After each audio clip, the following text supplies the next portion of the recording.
یعنی پیامبر الله گفت که میدانی که در گردی تو برای چین قدر مردم جمع شدن.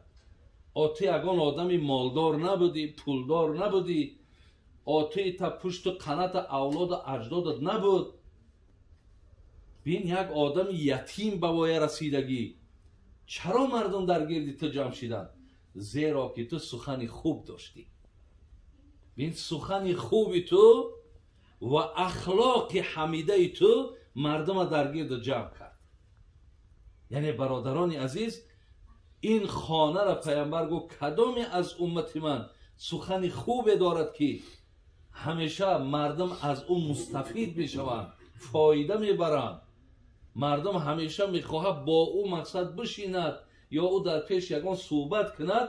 همین خیل خانه ها را پیامبر نازنین گفتن حق همین ها هست. ما در حدیث داریم که من کان یؤمن بالله والیوم الاخر فلیقل خیرا او لیصمت. حضرت کسی ایمانی با خدا و رسول دارد، اگر به شرط نمیدانی گپی نیک خاموش باش. اگر میدانی گپی نیک زده میتونی گپی خوب داری، گپی خوب تبزن، گپی نیک تبزن. نمیتونی، از خودت باوری نداری، حتما آرامی را، خاموشی را برای خودت انتخاب کن. اینم انشاءالله یک درجه یا مقام داره. برای همین پیامبر نازنین میگه که لیس المؤمن بالطعان ولا اللعان ولا الفاحش ولا البذیء. پیامبر میگه لیس المؤمن، من مؤمن نمیشمارم. پیامبر میگه کی را؟ آن کسی که با زبانش طعان، بنده های خدا را طعنه میکنه. ببینید همین طعنه کردن هم بسیار آدمی کمتر ناموست و دین تو اگر همین ننگت باشد همین یک طعنت کنن، باور که دیگه خیلی و خیلی مانده و دیگه بسیار آزرده میشه. گفتن مؤمن نمیشمارم کسی طعنه میکند. و دویم لعان، کسی که لعنت میگه. ولا الفاحش ولا البذیء، آن کسانی که فحش میگن، سخنهای حقارت داره میگن، سخنهای بیهوده میگن. یعنی اینهایی که به این مثال گفته ها وقتی پابند باشد، اینها را من حتی گفت حضرت مؤمن نمیشمارم. برای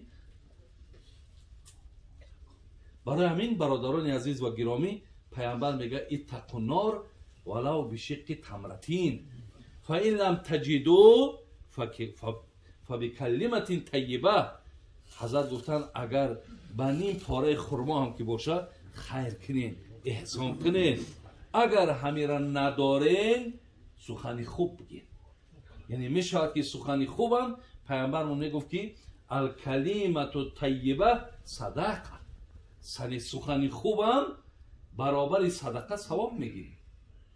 ولی همین حضرت لقمان شما دیدین برادر عزیز که وقتی که یک آدمی دانشمند بود، این پیامبر نبود. سوره‌ای که ما در قرآن داریم به نام لقمان میگه وقتی خوجینش رهبرش میگه مال کشت، گفت که برای من چیکار کرد؟ برای من گفت همو پاره گوشت بهترینش بیار. آورد زبان. میگه وقتی دفعه دیگر با مال کشت با گفت که این دفعه گفت برای من بدترینی مقصد همو پاره گوشت بیار. میاره زبان. در هر دو حالت زبان میاره. گفت جناب لقمان اگه برای من شر بده، تو آدمی دانشمندی، بهترین هم گفتم زبان آوردی، بدترین هم گفتم زبان آوردی. گفت حقیقتا اگر هرگاهی که این زبان اگر آلوده انامین، بدگویی ها، آلوده طعنه‌گویی ها، آلوده لعنت گفتن، آلوده سخنهای بی‌معنی اگر نباشد، این بهترینی گویم که همون پاره گوشت است. یکی وقتی اگر همین زبان آلوده انامین سخنهای قبیح و درشت کشید، این میشود بدترینی گویم همون تیکه گوشتی که در ما هست. برای همین برادران عزیز و گرامی، یکم نفری که داخل انامون خانه زیبا می شود، در دنیا شما سخنی نیکو بگین. در خاندان هم برادران عزیز شما مقصد با سخنهای نیکوتان، شما میدونید که در همین تلفن‌های ما فرزنداتون زنگ میزنه که ای دهنی بعد پدر و مادر بیزار شدگیم ما جدا شیم اجازت هست یا نه؟ شما بینید که فرزندها برادر عزیز حتی شکایت میکنن که دهن پدرم یا دهن مادرم چنان مقصد زیشته چنان بده که من فرزندام در اون خانه تربیت کنم نمیتونم. بر همین در خانه برادران عزیز و گرامی ما باید که همون سخنهای نیک مانه داشته باشیم. همیشه هر یک مثال کلمه جان در هر یک فرزندامون در هر یک معامله‌مون امور پیامبرمون اینقدر معلم زیبا بود آخه اینقدر تعلیمات زیبا که برای چی ما اینقدر نفرهای شدیم که ای زبانهای ما ای رفتارهای ما ای خصلتهای ما از ما اینقدر یک دیگر بیزار شدگیم. حضرت خیل نبود کو.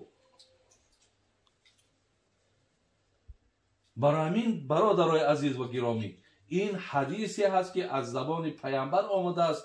تو میتونی که با همین کلمه نیک گفتن خیر گفتن صاحب همون منزل شوی.